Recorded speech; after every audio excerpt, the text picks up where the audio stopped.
Just like you and I need money to pay for our groceries, rent, and petrol, a government also requires a steady stream of funds to fulfill its responsibilities and obligations. The government's expenses include, among other things, infrastructure development, providing public services, maintaining law and order, and supporting social welfare programs. So if you and I are getting our paychecks from our bosses, how does a government acquire its financial resources?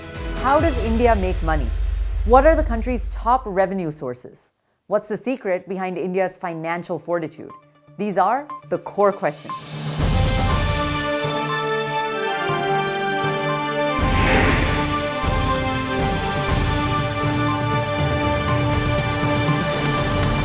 Hello and welcome to the core questions. In ancient civilizations, the government earned money through taxes, tribute, and trade, as well as the control of resources like land, minerals, and waterways. In feudal societies, the king controlled land and minerals and would rent it out or charge a fee for their use. Control of resources and trade also provided the government with indirect income through economic growth, commerce, and job creation. In modern times, the Indian government earns money primarily in 5 major ways: taxes, non-tax revenue, disinvestment, public debt, and foreign investment. Let's break these down to understand them better. Taxes. The government of India collects taxes at both the central and state levels through categories such as income tax, goods and services tax or GST, customs duties, and excise duties. Income tax is a significant source of revenue for the government of India, with the tax collection amounting to 6.6 trillion rupees. That's approximately $88 billion in 2019 to 2020. In India, the income tax rate is progressive, meaning that those who earn higher incomes pay higher taxes. For the financial year 2021-22, the income tax rate for individuals earning between 5 to 10 lakhs, that's approximately $6,700 to $13,400 is 5%, while those earning above 15 lakhs, approximately $20,000 pay 30% tax. GST is another significant source of revenue for the government of India, with the collection amounting to 7.9 trillion rupees. That's approximately $106 billion in 2019-2020. GST is a value-added tax that is levied on goods and services and is designed to simplify the tax system and reduce the cascading effect of taxes. Customs duties are also a source of revenue for the government of India and are levied on imported goods, while excise duties are levied on certain goods manufactured within the country. In 2019 to 2020, India collected 2.5 trillion rupees, that's approximately $33 billion from excise duty. The Indian government earns a significant portion of its revenue through taxes. Tax collection in India still remains a challenge, with only a small percentage of the population paying taxes. The government needs to earn money in more ways, which brings me to number 2, non-tax revenue.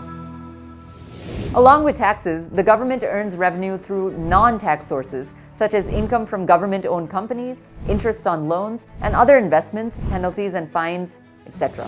For example, the Indian government earns profits through state-owned companies, such as the Oil and Natural Gas Corporation, ONGC, and the Bharat Petroleum Corporation Limited, or BPCL. The third way that the government of India earns money is through disinvestment. Disinvestment refers to the process of selling government-owned shares in public sector undertakings, or PSUs. By doing so, the government can raise funds and reduce its fiscal deficit. The other way the government of India earns money is public debt. Public debt refers to the money the government borrows from the public through the issue of bonds. These bonds can be in the form of treasury bills, government securities, and treasury bonds, and can be purchased by individuals like you and I, financial institutions, and corporations.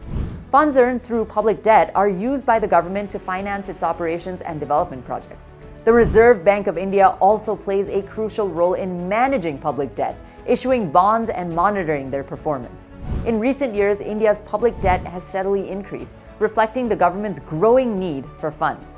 With this in mind, while public debt finances India's operations and development projects, foreign investments are also critical.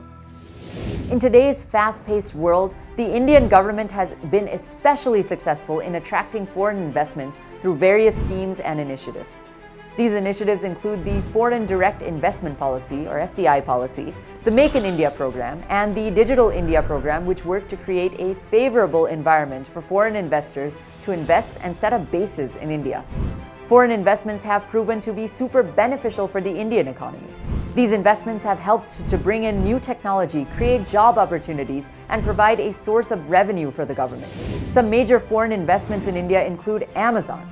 The e-commerce giant has invested over $6 billion in Indian operations to grow its market share. Another is Walmart. It has invested over $16 billion to acquire a majority stake in Flipkart, an Indian e-commerce company. Google. The tech giant has invested over $10 billion in India to develop its digital economy and support the Indian startup ecosystem. SoftBank Group.